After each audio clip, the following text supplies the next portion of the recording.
En este video vamos a ver los otros dos conceptos que aparecen en la segunda ley de Newton, fuerza neta igual a masa por aceleración, en donde aparece la masa y aparece la aceleración.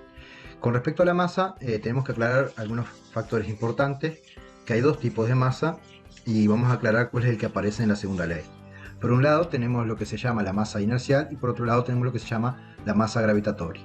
La masa gravitatoria, que es la que estamos más acostumbrados, es la medida de la cantidad de materia de un cuerpo que se mide en reposo en una balanza y su unidad es el kilogramo en el sistema internacional. Las balanzas en general dicen su valor en gramos, como vemos el ejemplo acá, que marca 12,02 gramos. 12,02 es la medida y G minúscula es la unidad, que sería gramos. Para pasar de gramos a kilogramos se divide entre 1000, ya que 1000 gramos es un kilogramo. Por otro lado, vamos a tener lo que se conoce como masa inercial, que es nueva, no la conocen de antes. La masa inercial es la oposición de un cuerpo a ser acelerado y es la que aparece en el segundo principio de Newton o segunda ley de Newton. Se mide en movimiento en vez de ser estática y se obtiene a través del valor de la fuerza y la aceleración. Entonces lo que se hace, como se ve en la imagen de la derecha, se tira de un cuerpo con un dinamómetro que me va a indicar la fuerza neta o la fuerza aplicada por la mano en este caso, y eso va a hacer que el cuerpo tenga una aceleración determinada. Hago el coeficiente de fuerza neta sobre aceleración, me va a dar lo que se conoce como la masa inercial. Esta expresión que ven ahí, de masa inercial como fuerza neta sobre aceleración, es la que se despeja del segundo principio de Newton. Como la aceleración está multiplicando, pasa dividiendo y quedaría de esa manera. Vamos a hacer un ejemplo para fijar ideas. Si en el caso que se muestra en la figura se aplica una fuerza neta con el dedo de 0,30 Newton, que produce una aceleración de 1,5 metros por segundo al cuadrado, la masa inercial en este caso sería de 0,30 dividido 1,5, me estaría dando 0,20 kilogramos. Entonces concluyo que ese bloque tiene una masa inercial de 0,200 kilogramos o 200 gramos. Por otro lado, resulta que, aunque estas masas se obtienen de forma diferente y se las nombra en forma diferente, una es la masa inercial y otra la masa gravitatoria, resulta que a bajas velocidades coinciden. Entonces da lo mismo que sustituyamos en la expresión de la fuerza neta igual a masa por aceleración del segundo principio de Newton, tanto la masa gravitatoria como inercial. El tema es que esto no siempre ocurre, esto solo pasa a bajas velocidades. Como vamos a trabajar a bajas velocidades, podemos poner cualquiera de las dos, o sea que la masa inercial y la gravitatoria coincidirían. ¿Qué son bajas velocidades? Como ahí lo aclara, aquellos valores, aquellos cuerpos que se mueven por debajo de una velocidad de un 10% de la velocidad de la luz. Como la velocidad de la luz es 3,0 por 10 a la 8 metros por segundo, me estaría dando un valor menor, tendría que ser una velocidad menor de 3,0 por 10 a la 7 metros por segundo.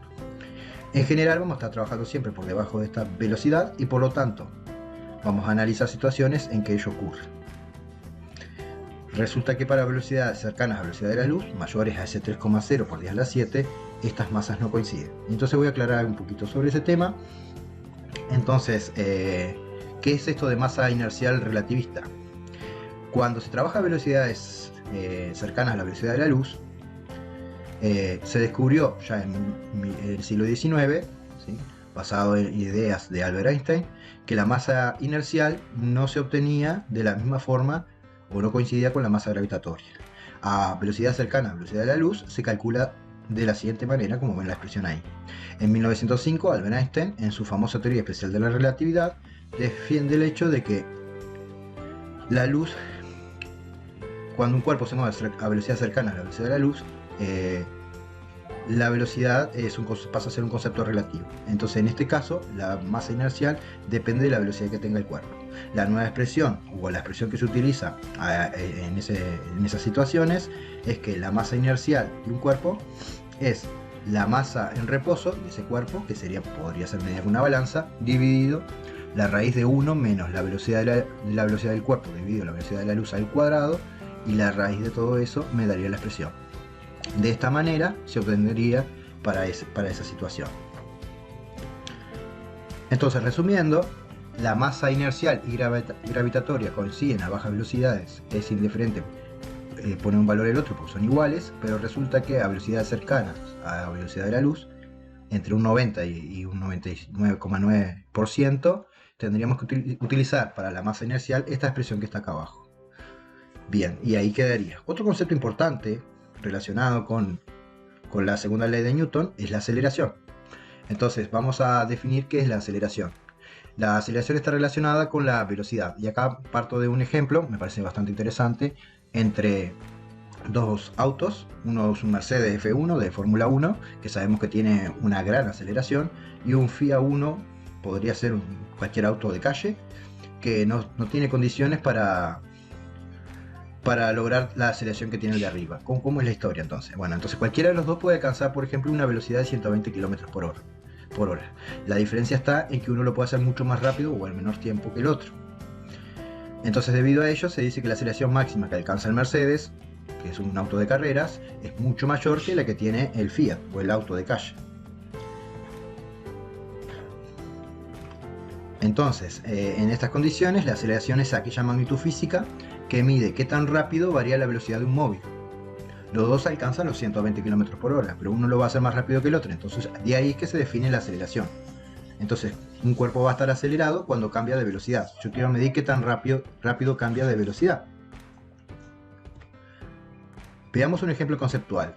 En esa situación tenemos un auto que está acelerando, así se le llama. Entonces sería que está aumentando su velocidad. Después tenemos un camión frenando, que es la situación intermedia. Entonces, al estar frenando, disminuye su velocidad. Y después tenemos un ciclista, en la tercera imagen, es que no cambia su velocidad, va siempre a la misma velocidad, y por lo tanto, como no cambia su velocidad, la medida de la aceleración tiene que dar 0. En este cuadro dice exactamente eso.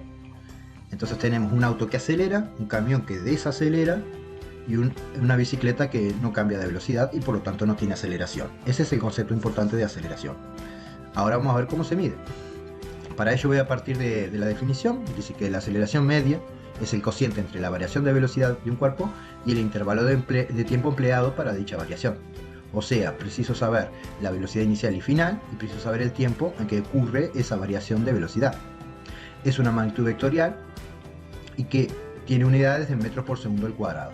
Las unidades son así porque tenemos arriba unidades de metros por segundo de velocidad y abajo tenemos unidades de segundo del tiempo. Por lo tanto, de ahí es que me queda metros por segundo al cuadrado. Entonces, en la situación planteada ahí, el mismo Fiat parte de una velocidad de 5 metros por segundo en tiempo cero.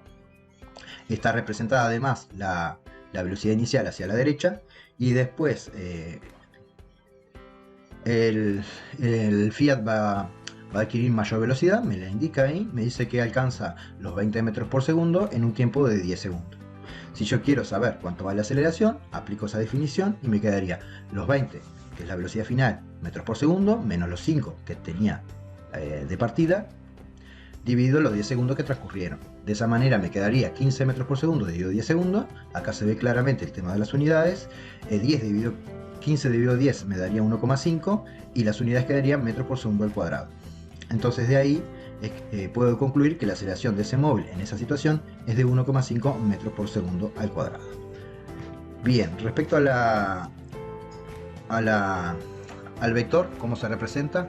Lo que se hace es restar el vector velocidad final menos velocidad inicial, como está representado en esta imagen, el cuadro que apareció. La diferencia sería la variación de velocidad, que como vemos, al ser menor la velocidad inicial que la velocidad final, el cuerpo estaría acelerado y entonces la variación de velocidad me da hacia adelante, o sea, hacia la derecha, y entonces tengo una variación de velocidad que apunta hacia la derecha. Por lo tanto, la aceleración se representa utilizando la misma dirección y sentido que la variación de velocidad. Y esa es la razón por la cual en esa figura se representa la aceleración media horizontal hacia la derecha, porque siempre va a mantener la misma dirección y sentido, como lo indican las características de la variación de velocidad, no de la velocidad, de su variación. Entonces tendríamos como características de este vector que su módulo vale 4,0 metros por segundo al cuadrado, dirección, sentido y punto de aplicación, las mismas que delta V, como se indica. En general, la forma más sencilla es representarlo en la posición inicial, como se ve en la imagen. Y de esta manera tenemos la relación de cómo se determina y se calcula la aceleración media. Muy bien, Siguiendo un poquito tenemos además de lo que se conoce como aceleración media, lo que se conoce como aceleración instantánea, que es la aceleración que tiene un cuerpo en un instante de tiempo. O sea, me indica qué tan rápido cambia la velocidad en el mismo instante que está pasando. Por ejemplo, voy en la ruta, aprieto acelerador, al apretar el acelerador quiero saber cuánto vale esa velocidad. Bien, la definición es muy parecida a la de aceleración media, solo que se toma un intervalo muy pequeño y por lo tanto la variación de velocidad tiene que ser en un intervalo muy pequeño y por lo tanto se escribe de esta manera que ven ahí. La variación de velocidad en un intervalo pequeño dividido el tiempo en un intervalo pequeño.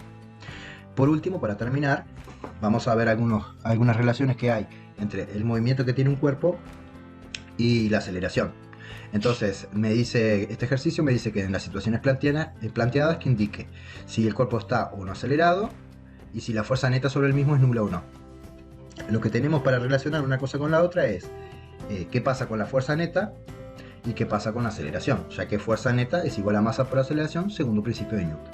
En la primera situación que vemos ahí, que es una caja en reposo, por un lado sabemos que el cuerpo está en equilibrio, por lo tanto su fuerza neta es cero, y entonces tenemos una fuerza neta de 0 Newton porque se compensa.